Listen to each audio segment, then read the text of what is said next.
इस देश को प्रकृति ने इस तरह से सुंदर बनाया है कि यहाँ का साफ पानी, शुद्ध हवा और शांत स्वभाव के लोग 80 से 90 साल तक आराम से जिंदा रहते हैं। ये इतना सुंदर देश है कि खुद विराट कोहली ने कहा है कि उन्होंने इससे सुंदर जगह अपने जीवन में कभी नहीं देखी। कोई भी जगह, it could be a small town और एनीथिंग। हम लोग रिसेंटली न्यूजीलैंड गए थे और वहाँ पे we went to Queenstown और उससे ज़्यादा सुंदर जगह हमने अभी तक नहीं देखी है। यहाँ आमतौर पर महिलाएं ज्यादा दिखाई देती हैं, जिनका अपने देश में हर क्षेत्र में बराबरी से हिस्सा रहता है, फिर चाहे वो कमाई के मामले में हो, कंपनी की बॉस बनने के मामले में हो, या फिर गाड़ियां खरीदने में हो, या फिर राजनीति में। इस देश का इतिहास से लेकर अब तक का सफर बहुत ही दिलचस्प रहा है। यहाँ के सुंदर गांव और आधुनिक शहर किसी भी व्यक्ति को आकर्षित कर सकते हैं। प्रकृति ने भी इस धरती पर अपनी मेहरबानियां खूब बरसाई है। पहाड़, हरियाली, झीलें और स्वच्छ वातावरण मिलकर इसकी सुंदरता को ऐसा बनाते हैं कि दुनिया के कोने कोने से लोग इस देश को देखने आते हैं। दोस्तों, हम बात कर रहे हैं बहुत ही खूबसूरत देश न्यूजीलैंड की।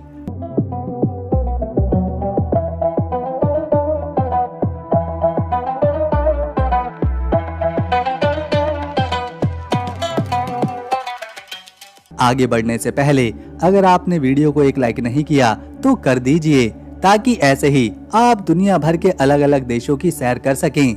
ये देश साउथ पैसिफिक ओशियन में आता है, जिसकी पूर्व की दिशा में लगभग 400 किलोमीटर दूरी पर ऑस्ट्रेलिया देश है और इन दोनों देशों के बीच तस्मान सागर बहता है।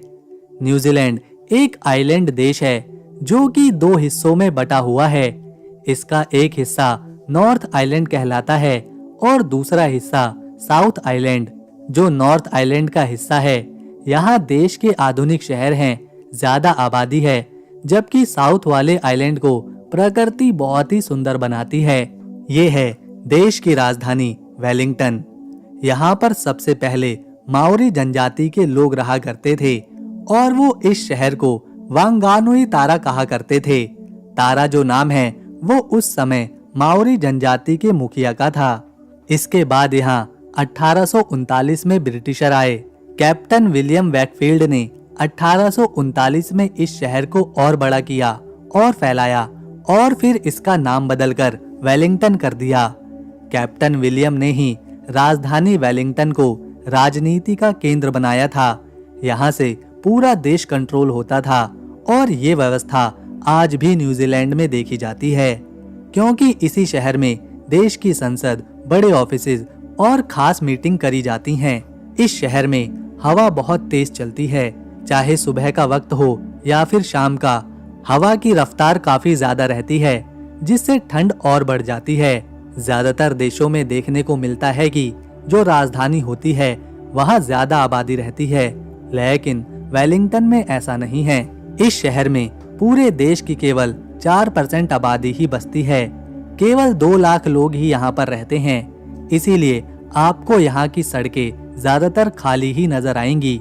हाँ, छुट्टी के दिन थोड़ी भीड़ देखने को मिल जाती है, फिर भी यहाँ खालीपन ही मिलता है, जहाँ लोग दूर दूर से फोटो लेने आते हैं। यहाँ के लोगों को कीवी कहा जाता है और मजे की बात यह है कि यहाँ का राष्ट्रीय पक्षी भी कीवी ही है। ये छोटा सा पक्षी बहुत ही प्यारा है, लेकिन उड़ नहीं पाता। न्यूजीलैंड की कुल आबादी 51 लाख है, जो बाकी देशों की तुलना में काफी कम है। दिलचस्प बात यह है कि यहाँ महिलाओं की संख्या पुरुषों से कहीं ज्यादा है। ये देश 2,68,000 स्क्वायर किलोमीटर में फैला हुआ है और यहाँ की करेंसी है न्यूजीलैंड डॉलर, जिसकी कीमत 50 भारतीय रुपए के बराबर है। दोस्तों, यूं ही नहीं न्यूजीलैंड को धरती का स्वर्ग कहा जाता है। ये देश न सिर्फ खूबसूरत है, बल्कि यहाँ की सोच और संस्कृति दोनों ही इंसानियत और आजादी की मिसाल को पेश करते हैं। न्यूजीलैंड की एक बहुत दिलचस्प बात यह है कि यहाँ इंसानों से ज्यादा भेड़ें रहती हैं। जी हाँ, लगभग 51 लाख लोग हैं, तो वहीं भेड़ों की संख्या उससे कई गुना ज्यादा है। यही वजह है कि ये देश ऊन के उत्पाद के मामले में दुनिया में दूसरा सबसे बड़ा देश है। ये है न्यूजीलैंड की सबसे ऊंची इमारत, जिसे स्काई टावर कहा जाता है। ये ऑकलैंड के सेंटर में खड़ी है और एक प्रमुख लैंडमार्क है। ये इमारत 328 मीटर ऊंची है। टावर के सबसे टॉप फ्लोर पर जाने के बाद आपको जो नज़ारा देखने को मिलेगा वो काफी अद्भुत है। यहाँ काफी टूरिस्ट आते हैं। पूरा शहर इस टावर के ऊपर से देखा जा सकता है। ठंडा पानी, हरियाली, साफ मौसम, तेज हवा और शांति आपका दिल जीत लेगी। इस स्काई टावर को 1997 में बनाकर पूरा किया गया था। यहाँ स्काई जंपिंग और स्काई वॉक भी करी जा सकती है। अगर आपको पार्क में घूमना पसंद है तो ये है देश का सबसे सुंदर पार्क, जिसे एल्बर्ट पार्क कहा जाता है। इस पार्क में एक बड़ा सा फाउंटेन बना है जो वाकई में कमाल का है। जहाँ ज्यादातर देशों में गाड़ी चलाने की उम्र 18 साल होती है, वहीं न्यूजीलैंड में सिर्फ 15 साल की उम्र में ड्राइविंग लाइसेंस मिल जाता है। दोस्तों, इस देश में आपको एक भी सांप की प्रजाति नहीं मिलेगी, न जमीन पर, न जंगलों में और न ही हवा में। यहाँ का वातावरण ऐसा है कि सांप पनप ही नहीं पाते। यहाँ काम करने वाले सभी एम्प्लॉइज के स्वास्थ्य का और जरूरतों का पूरा ध्यान रखा जाता है। यही वजह है आज के समय में 1 लाख से ज्यादा भारतीय न्यूजीलैंड में काम कर रहे हैं, रह रहे हैं और न्यूजीलैंड में दूसरे देशों के नागरिकों में भारतीयों की संख्या सबसे ज्यादा है। अगर हम यहाँ किसानी को देखें तो न्यूजीलैंड में 2 तरह की किसानी सबसे ज्यादा करी जाती है, जिसमें एक है पशुपालन और दूसरी है फलों की खेती, खासतौर पर अंगूर की खेती। न्यूजीलैंड की ज्यादातर आबादी पढ़ी लिखी है। दोस्तों, ये है क्वींस टाउन, जो कि एक हिल स्टेशन है। ये जगह इतनी सुंदर है कि खुद विराट कोहली ने अपने एक इंटरव्यू में इसे सबसे खूबसूरत जगह कहा था। यहाँ की पहाड़ियाँ, साफ पानी की झीलें और हरे मैदान ऐसी शांति देते हैं जो शायद ही कहीं और महसूस करी जा सके।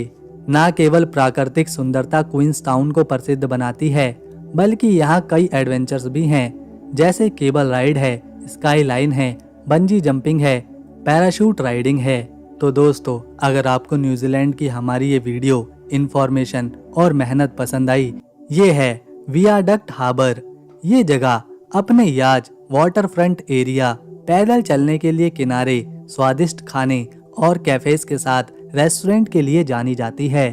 यहाँ लोग आते हैं, कैफेज में बैठकर कॉफी पीते हैं और कॉफी पीते पीते बाहर का अद्भुत नज़ारा देखते हैं।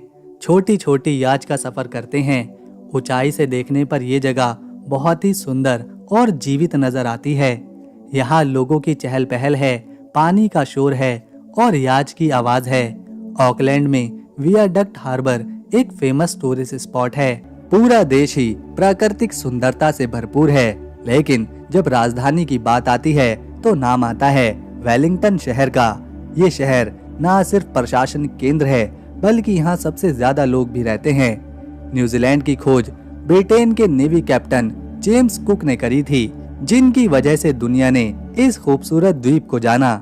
यहाँ एक और शानदार शहर है ऑकलैंड, जिसे इसकी खूबसूरती और आधुनिक जीवन शैली के लिए जाना जाता है। लेकिन क्या आप जानते हैं, ऑकलैंड के आसपास 50 से भी ज्यादा ज्वालामुखी है। जरा सोचिए, एक शहर जो खूबसूरत भी है और इतना ज्वालामुखी इलाका भी। इस देश को अगर कम से कम समय में जानना और समझना है तो इसके लिए राजधानी वेलिंगटन में एक म्यूजियम है, जिसका नाम ते पापा म्यूजियम है।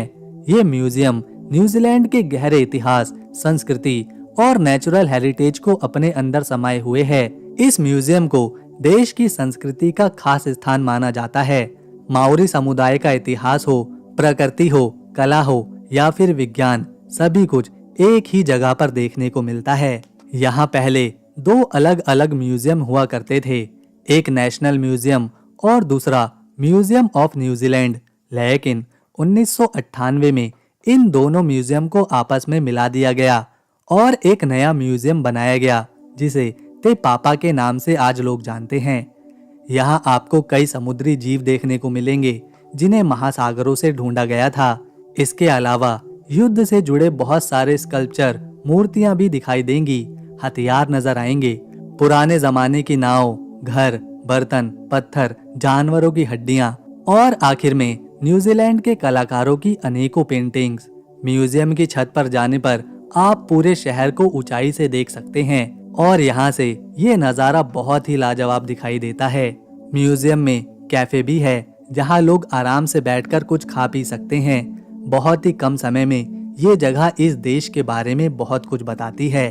दोस्तों, आपको जानकर हैरानी होगी कि न्यूजीलैंड में महिलाओं को सबसे ज्यादा सम्मान और अधिकार दिया जाता है। यहाँ पर ज्यादातर जो कंपनीज हैं, व्यापार हैं, स्टार्टअप्स हैं, उनकी मालकिन एक महिला ही होती है। इसके अलावा यहाँ की राजनीति के मुख्य पदों पर भी आपको कई महिलाएं देखने को मिलेंगी। और ऐसा इसलिए है क्योंकि न्यूजीलैंड को ये बात अच्छी तरह पता थी कि अगर देश को विकास की ओर जल्दी ले जाना है और देश को सक्षम बनाना है तो फिर महिलाओं को ज्यादा से ज्यादा अधिकार देने ही पड़ेंगे। और यहाँ ऐसा बहुत पहले से हो रहा है। न्यूजीलैंड दुनिया का वो पहला देश है जिसने सबसे पहले महिलाओं को वोट डालने का, मतदान करने का अधिकार दिया था।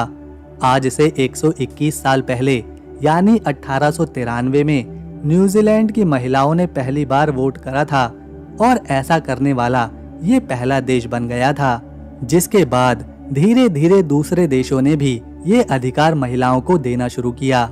ये ज्यादा बड़ा देश नहीं है। यहाँ के लोग पर्यावरण और साफ सफाई को लेकर बहुत ही एक्टिव रहते हैं, तभी तो पूरा देश हरियाली से भरा हुआ है। चारों तरफ साफ सफाई है। यहाँ पर जो भी कांच की बोतल या फिर प्लास्टिक का कूड़ा होता है उसे 99% तक रिसाइकल किया जाता है। आप यहाँ कहीं भी चले जाइए, साफ सफाई ही आपका दिल जीत लेगी।